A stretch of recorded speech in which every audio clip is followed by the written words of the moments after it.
'n mens moet seker wees oor jou saligheid, jy wat op die kamera aangeskakel is, jy wat na die lesing luister. Die meeste mense op die aarde, wat saligheid betref, wat die redding van hulle siele, wat bekering betref, hulle is nie seker daarvan. En baie gelowiges is nie eens seker of hulle gered is nie. Hulle het al hulle harte vir die Here gegee, maar hulle is nie seker nie. En by straatevangelisasie, hierdie wat ons eerste lesing is oor straatevangelisasie, ons gaan nog 2 lesings hê, maar ten minste, maar jy moet in hierdie lesing moet jy 'n goeie begrip hê van die redding van 'n siel. Hoe werk die redding van 'n siel?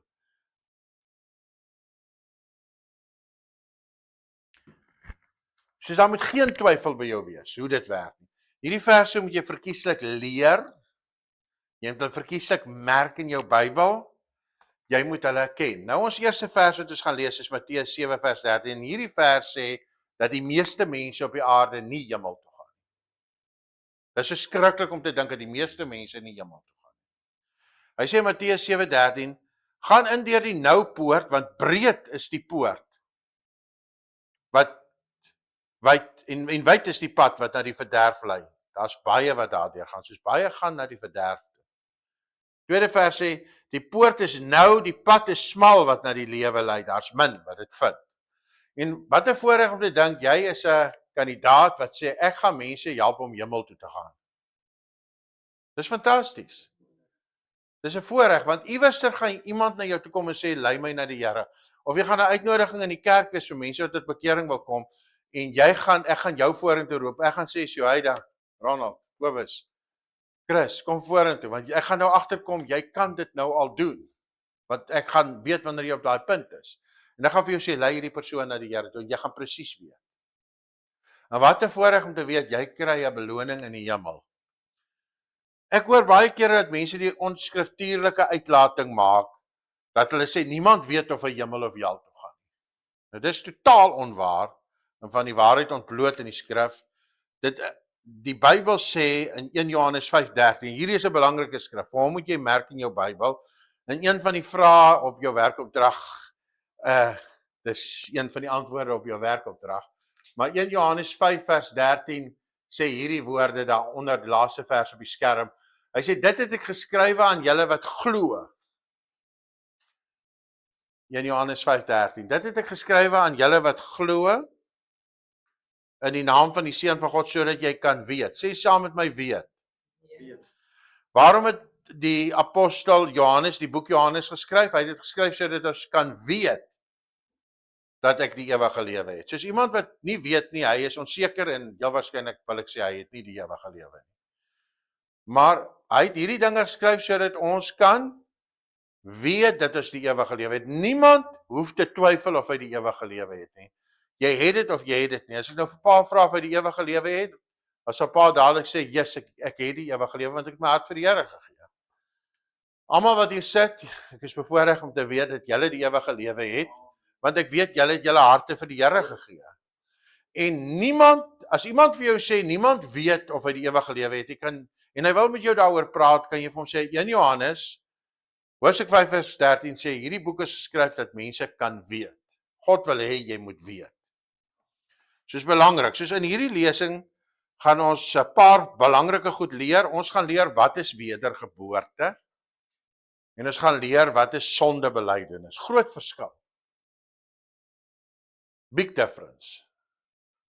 Wedergeboorte is wanneer jy jou hart vir die Here gee. Sondebelydenis is wanneer 'n gelowige 'n fout maak. Nou, ek praat nou maar weer met pa aan daai kant. Pa het jare terug pa se hart vir die Here gegee, maar pa het mos al foute gemaak intussen. Ons almal maak mos foute. Nou, almal maak ons foute. Nou, sondebelydenis is nie bekering soos wedergeboorte nie. Dis iets anders. Wedergeboorte is iets, dis die dag wat jy tot bekering kom het. 'n Sondebelydenis is as jy 'n fout gemaak het langs die pad en jy sê, Here, vergewe my, ek is jammer. Dis 2 verskillende goed. Baie mense dink hulle het nou 'n fout gemaak, nou is hulle nie meer wedergebore. Verstaan julle dit, Evangeline? Jy verstaan, as jy 'n fout gemaak het, is jy nog steeds wedergebore. Dit het gebeur die dag toe jy gebore is. So ons gaan 'n bietjie daaroor praat. Daar's 'n paar goed wat gebeur wanneer 'n ou wedergeboorte. Ons praat eers oor wedergeboorte. Ek het 4 punte op die skerm, dis ook op julle notas, maar 4 punte. Kom ons lees net op die nota die heel eerste punt heel bo-aan. Wat is wedergeboorte? Die eerste punt is dis 'n verandering van koninkryk. sien jy dit daar, jou opskrif? Verandering van koninkryk. Dan sal jy sien verder op jou nota staan dit. Wat gebeur by wedergeboorte? Dis 'n geestelike geboorte. Jy sien ons moet hierdie goed verstaan voor ons op die straat uitgaan om straatevangelisasie te doen, of dis goed om dit te verstaan. Soos eerstens is 'n verandering van koninkryk, net nou meer, dis 'n geestelike geboorte, dan op jou volgende bladsy, jy sien die opskrif sê daar, dis 'n geskenk van God.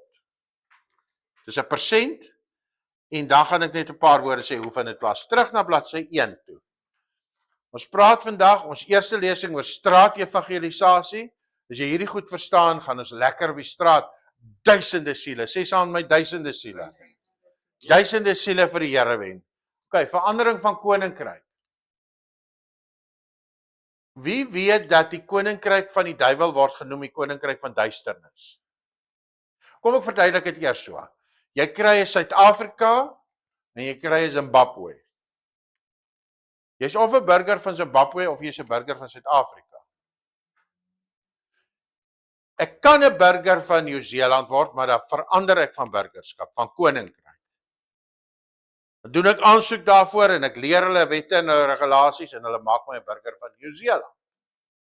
Maar ek is 'n burger van Suid-Afrika omdat ek gebore is in hierdie land. Nou kom ons kyk na ons skrifte, verandering van koninkryk. Dis 'n gebeurtenis waar jy van koninkryk verander, soos dit 'n mens van burgerskap kan verander. En wat sê die Bybel? Jy verander van die koninkryk van duisternis na die koninkryk van lig. Dus kom ons lees. Johannes 3 vers 3. Jesus antwoord en sê vir hom, voorwaar, ek sê vir jou, as iemand nie weergebore, daar is die woord weergebore, ons noem dit 'n wedergeboorte. As iemand nie weergebore word, hy kan nie die koninkryk van God nie sien nie. Nou met wie praat Jesus hier? Hy praat ons met, wie weet? Nikodemus, mooi so. Hy praat met Nikodemus, hy sê jy moet weergebore word. Vers 4, Nikodemus sê vir hom, hoe kan 'n mens as hy oud is weergebore word? Hy kan tog nie weer in die skoot van sy moeder aangaan om gebore te word nie. Nikodemus verstaan dit, hy kan tog nie weer 'n keer gebore word nie. Hoe kan Neil nou weer 'n keer gebore word? Of jy, of Kobus, of Chris, jy kan nie weer gebore word fisies nie. Jesus sê vir hom, voorwaar.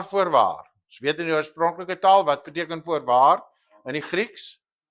Amen. Hy sê amen, ek sê vir jou, as iemand nie gebore word uit water en gees, kan hy nie die koninkryk van God ingaan nie. Soos wat gebeur as iemand weer gebore word? Hy gaan in die koninkryk van God aan. Soos die eerste punt vanaand van wedergeboorte is, jy verander van koninkryk. Het julle al gesien as iemand wedergebore word, sy gesig verander? Wie het dit al gesien? Selfs nou die dag met een van my kollegas, 'n vriend van my. Die persoon het na hom toe gekom vir berading. Hy het vir 'n week lanks, maar hoe lank was dit 'n week of 2 weke wat die persoon aangeboek het by 'n hotel in Seepunt of iewers in die Kaap. So iets. Hy het aangeboek want hy het vir 'n beradings gekom en toe het hy sommer 'n week gaan inboek daarso want hy wil elke dag by die pastoorskollega vriend van my wees. Nou julle weet hoe werk dit by hotelle, dit is facial recognition om by die hotel in te gaan. Hulle sit jou foon gesig op. Ons nou die dag by een van my ander vriende in die strand, hulle het in die kompleks waar hy bly, het hulle facial recognition, soos hy stap in, daar's daar 'n kamera wat hom scan, dan sê hulle nee, dit is hy kan maar aangaan. Toe hierdie man, die tweede of die derde dag, ek weet nie of die derde dag was nie, by die hotel kom, toe kan die scanner hom nie meer herken nie. Toe sê hulle, hier is nie so iemand in die hotel, hulle moes sy gesig oor ingescan. Want 'n mens verander van koninkryk, maar God verander jou gelaattrekke ook. Ek het al baie gesien. Mense se gesigte, hulle is dof en dan raak dit helder. Het pa het al gesien. Mense uitkyk verander heeltemal. Dit is dalk lelik om dit te sê, maar jy kan baie kere sien iemand die nie die Here nie deur net in sy gesig te kyk. Jy sien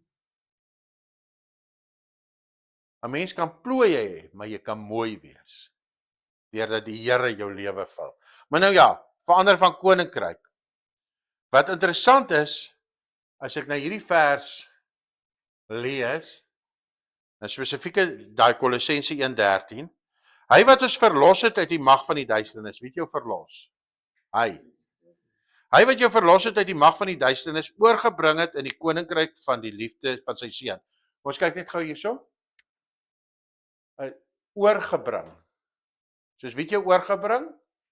Hy het jou oorgebring in die koninkryk van die seun. Soos ek het niks gedoen om in daai koninkryk in te kom nie. Hy het my oorgebring. Soos hoe verander ek van koninkryk? Hy doen dit. Wanneer ek wedergebore word. Jy hoef niks te doen daarvoor nie. Jy hoef geen werke te doen nie. Hy verander dit vir jou. Nou die eerste punt is jou koninkryk, jy verander van koninkryk, van land, van burgerskap.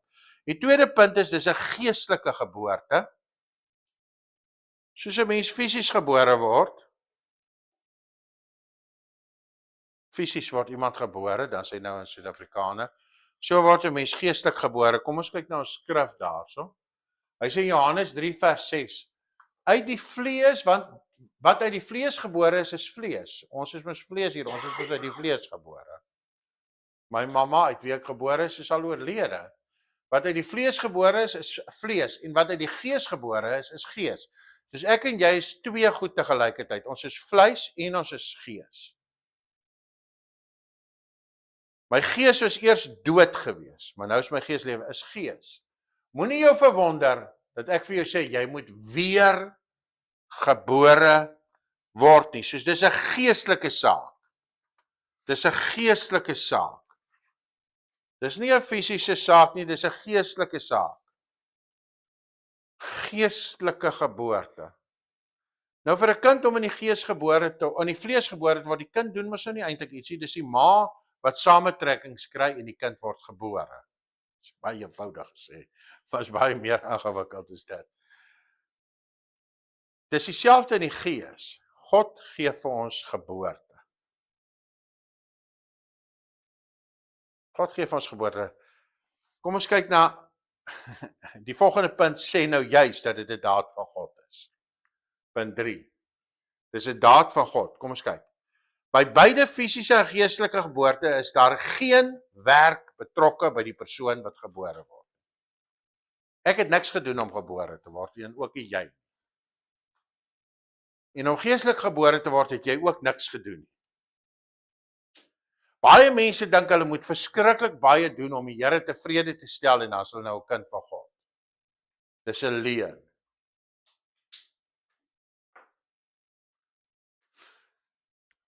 Kom ons lees ons verse, Titus 3 vers 5.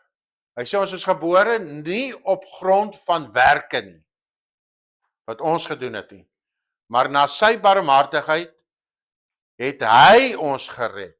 Weet jy, geboorte gee, God het ons gered. Ek het my nie self gered nie. Ek kan niks gedoen het om my te red nie. Ek kon myself nie red nie.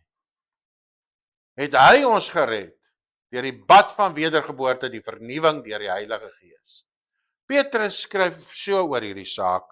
Hy sê, geseënd is die God en Vader van ons Here Jesus Christus, wat, luister hierna, wat na sy groote barmhartigheid ons wedergeboorte geskenk het. So sien jy, wedergeboorte is nie iets wat jy doen nie, dis 'n geskenk. Sê dit saam met my. Soos wat is wedergeboorte? Is geskenk. Jy het niks gedoen om wedergebore te word. Dis 'n geskenk. Petrus sê so. Dis 'n geskenk en het 'n lewende hoop deur die openbaring van Christus. Nou hoe vind wedergeboorte dan nou plaas? Ons weet nou dat ek verander van koninkryk. Ek is nou nie meer 'n burger van die duisternis nie, ek is nou 'n burger van die lig. Ons weet nou ek kan niks doen om wedergeboorte te laat plaasvind nie, aan my eie siel, wese, ek kan dit nie laat gebeur nie. Maar hoe vind dit nou plaas? Kom ons kyk in ons volgende skrifte, hoe dit plaasvind op jou nota. Hy sê in 1 Petrus 1 vers 23, of kom ek lees eers die stukkie wat ek daarboaan vir julle aangetik het. Hy sê geboortes vind plaas deur saad, sê die stukkie wat ek nou op die nota getik het. Die nota sê, die fisiese geboorte is deur saad van 'n man, 'n geestelike geboorte is deur die saad van die woord. Waar is julle Bybels? Gee gou vir my 'n Bybel in die hand. Kan ek daai ene hou vas? 'n vleeslike geboorte is deur die saad van 'n mens, of 'n fisiese, 'n geestelike ene is deur die saad van die woord. Soos hoe vind 'n geboorte plaas deur saad? Hierdie is my saad. Soos daai saad val in my hart. En wat gebeur met die saad? Dit ontkiem, dit ontwikkel van self. Hoe weet ek nie? Dit gebeur van self. Wat is jou werk by straatevangelisasie? Help my gou. Jy moet die saad gaan saai, die woord. Dis hoekom Jesus genoem word die goeie saaier. Jy stap met die saad. Jy stap met hierdie saadsak. En jy gooi die saad uit. Maar wat gebeur in die harte van mense? Dit kom van self op deur die Heilige Gees. Jy gee nie wedergeboorte nie. Daai ou gee nie wedergeboorte nie. God gee wedergeboorte in sy hart. Sê 'n bietjie amen. Amen. Haal dit baie las van jou af as straatevangelis. Nou in hierdie Bybel Universiteit leer ons baie goed en ons is nou besig met die stukkie van straatevangelis. Nou kom ons lees verder. Hy sê in daai vers 23, julle is wedergebore nie uit verganklike saad nie. 'n man se saad is verganklik, want die mense gaan dood. Nie uit verganklike saad nie, maar uit die onverganklike, soos hierdie saad, kan ek weer jou Bybel vashou? Hierdie saad is onverganklik. Sê saam met onverganklik. Sê saam met onverderflik. Onvernietigbaar. 'n man se saad kan tot niet gaan. Maar hierdie kan nie, want wanneer dit in 'n hart van 'n mens val, dan word daar wedergeboorte. Kom ons lees weer. Julle is wedergeboorte nie uit verganklike saad nie, maar uit die onverganklike, deur die lewende woord van God wat tot in ewigheid bly. Dis die saad. Kom ons kyk wat sê Johannes 6 vers 47. Voorwaar. Amen, amen. Verseker, verseker. Onveranderbaar, onveranderbaar. Ek sê vir julle, wie in my glo, het die ewige lewe. Dis nou 'n belangrike vers daai. Soos wedergeboorte, weet ons nou, het jy saad nodig en jy het nog iets nodig, geloof. Jy het twee goed nodig, saad en jy het geloof nodig. Kom ons kyk, soos daar's geen werk betrokke, om te glo is mos nie werk nie. Ja, wanneer ek tot bekering gekom het en ek het reeds tot bekering gekom, dan leef ek deur 'n soort van geloof wat ek goeie werke doen, maar om te glo is nie werk nie. Dis 'n hartskondisie wil ek sê. Daar's geen werk betrokke nie, dis geloof. Daar's geen werk betrokke nie, dis geloof. Soos iemand plant die saad van die woord in die grond van die hart, deur prediking. Die saad word deur geloof ontvang, sodra daai persoon dit ontvang, dis soos saad, wanneer die saad van 'n man deur 'n vrou ontvang word, die saad word deur geloof ontvang in die hart van die mens, en dan vind daar wedergeboorte plaas. Die saad word ontvang in die hart van die mens en daar vind wedergeboorte plaas. Geen werke by enige persoon wat gebore word nie. Die ou wat gebore word het niks gedoen nie. Hy het net geglo in Jesus, die Christus. Nou sê hierdie vers, Johannes 6 vers 47, voorwaar ek sê vir julle, wie in my glo, het die ewige lewe. Die oomblik as jy glo, dan ontvang jy die saad. Uit genade, hierdie verse kan jy lees, leer het uit jou kop uit Efesiërs 2 vers 8 en 9. Dit moet jy uit jou kop uit leer, dit moet gemerk wees in jou Bybel. Ek kan amper dink dat dit nie gemerk is in jou Bybel, dit moet gemerk wees. Want Efesiërs 2 vers 8 en 9 sê, uit genade is jy gered deur geloof, sê saam met my geloof. Soos die een kant is dit saad wat val. Hoe ontvang ek die saad? Deur dit te glo. En dis al. Dan groei daai saad van self. Uit genade is jy gered deur geloof, dit nie uit jouself nie, dis 'n gawe, sê saam met my gawe. Gawe van God, soos nou hoor ons weer, dis 'n geskenk, weer dieselfde. Nie uit werke nie, sodat niemand mag roem, jy het niks gewerk om dit te kry. Nou, dit is bekering. Wow, verstaan julle bekering? Dis bekering. Dis die redding van 'n siel. Dis hoe jy die geskenk kry. Jy glo Iemand het dit vir jou in jou hart geplant. Eve, hoe het dit met jou gebeur? Iemand het gepreek. Die saad het in jou hart geval en jy het tot bekering gekom. Wat het met jou gebeur? Jy het na kerk toe gegaan dalk, of iemand het vir jou gepreek. Die saad het in jou hart geval en jy het tot bekering gekom. Joyda, jy het na 'n jeugkamp toe gegaan. Ek weet nie wie of het ek was wat daai dag gepreek het, of een van die ander, of neem aan ek het seker maar of wie het gepreek het. Die saad het in jou hart geval van die woord. Die woord het in jou hart geval, die woord, God se woord, en jy het jou hart vir die Here gegee. Daar's 'n verskil tussen bekering en sondebelydenis. Sondebelydenis is iets wat jy doen nadat jy tot bekering gekom het. Kyk, 'n sondaar kan nie eintlik regtig sondebelydenis doen nie, dit help nie eintlik nie. Iemand wat nog nie by die Here is nie, iemand wat dit nog nie verstaan nie, dit help nie hy doen sondebelydenis nie, want hy is nog steeds onbekeerd nadat hy dit gedoen het. Hy het nog nie wedergeboorte nie. Dit is soos 'n ou wat nou sê maar die mense gebruik die sê ding van kyk dit is soos 'n sog wat in die modder rol. Ek bedoel môre rol hy maar weer, jy kan hom silwer skoon was, môre gaan hy weer in die modder rol. Want hy bly 'n sog. Jy kan hom was en hy mooi pink is, môre gaan hy weer in die modder rol. Hy bly 'n sog. Maar as jy tot bekering kom, dan verander jy van aard en kultuur en dan begin jy jou sondes bely. Soos kom ons praat oor sondebelydenis. Almal het bekering nodig. Ja, jy bely jou sondes elke dag en jy probeer die Here dien nie. Maar as jy die Here begin dien en jy het tot bekering gekom, dan kan jy sondes bely. So kom ons kyk na sondebelydenis net so 'n paar skrifte daaroor.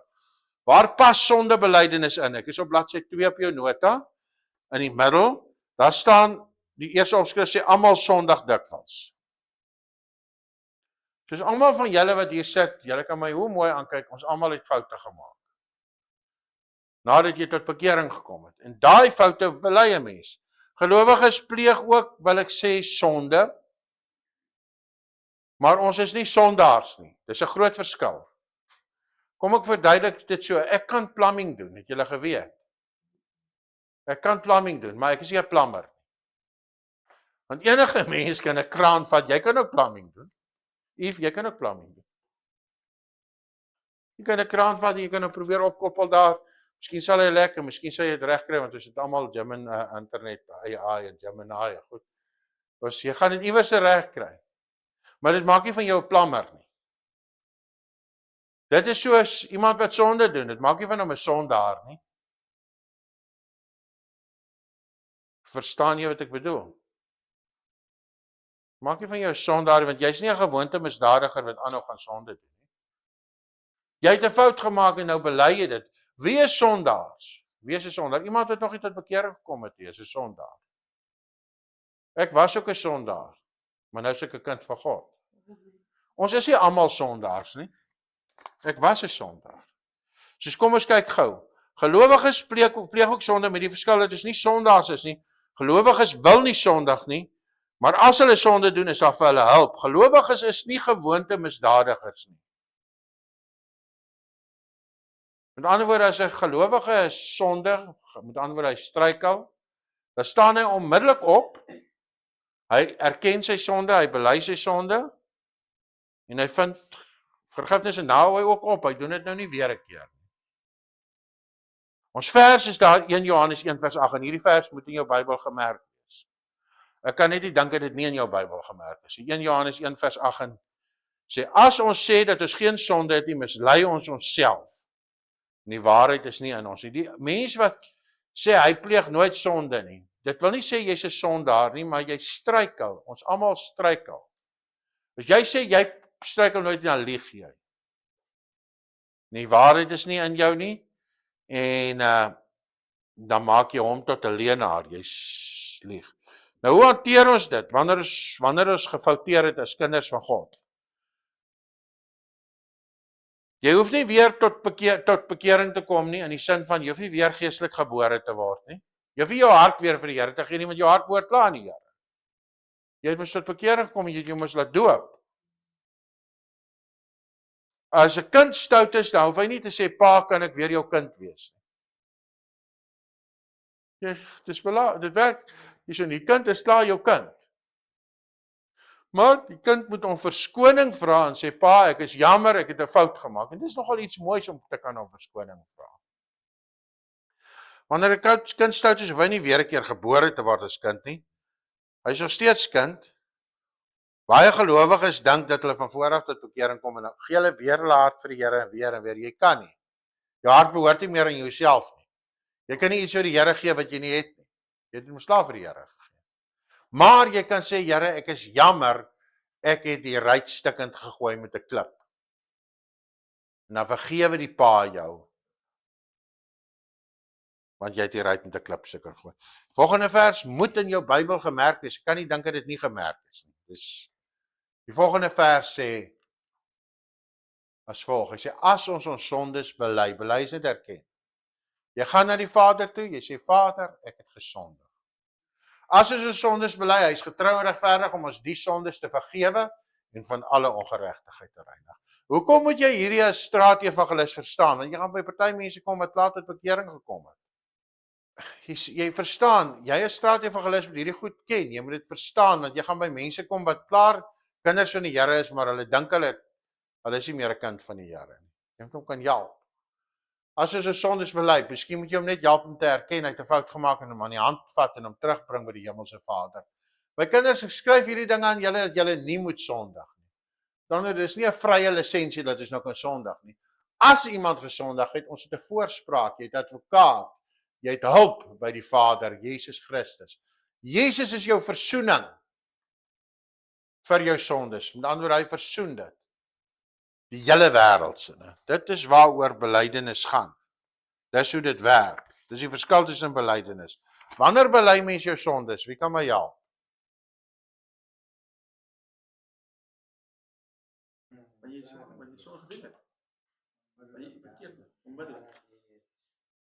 Wat sê jy? Want jy weet onmiddellik jy was verkeerd gewees. Nou ja, die Bybel sê jy moet dit doen voor die son sak, né? Hy sê, wanneer, hierdie vers sê, word toornig, moenie sondig nie, laat die son nie ondergaan oor jou store nie, gee aan die duiwel geen plek. Soos eintlik doen dit dadelik. As jy dit dadelik doen, ja, gee die duiwel plek in jou lewe en dit kan lei tot siekte, dit kan lei tot skade, dit kan lei tot onmin, kan lei tot risie, kan lei tot huweliksuitdagings. Soos doen dit maar sommer dadelik, want jy's nie 'n gewoonte misdadiger nie. Want elkeen wat uit God gebore is, sondig nie. Maar hy wat uit God gebore is, bewaar homself. Soos dit beteken nie dat jy daai sondig nie beteken nie dat jy nooit 'n fout maak nie, net nou het ons gelees. Ons almal sondig dikwels. Daai sondig nie beteken jy's nie 'n gewoonte misdadiger, jy sondig nie as prins nie. Ons gaan by ons B-afdeling gaan ons nou as straatevangeliste moet ons leer hoe om ons getuienis te gee. Ek het dit een keer van julle aangebied. Ons moet 30 minute. Ons hy gaan so 'n paar minute. Ek hou daarvan as hy bietjie korter is my aanbiedings. Maar hierdie is julle volgende stukkie huiswerk. Jy moet jou getuienis iewerster op 'n papier skryf. Ons kan vanaand begin daarmee iewerster op 'n elkeen het mos 'n nota en dan gaan jy hom opsom in 'n paar woorde. Jy gaan hom opsom sodat jy hom binne 2 minute jou getuienis op straat kan vertel. Binne hoe lank, broer? 2 minute.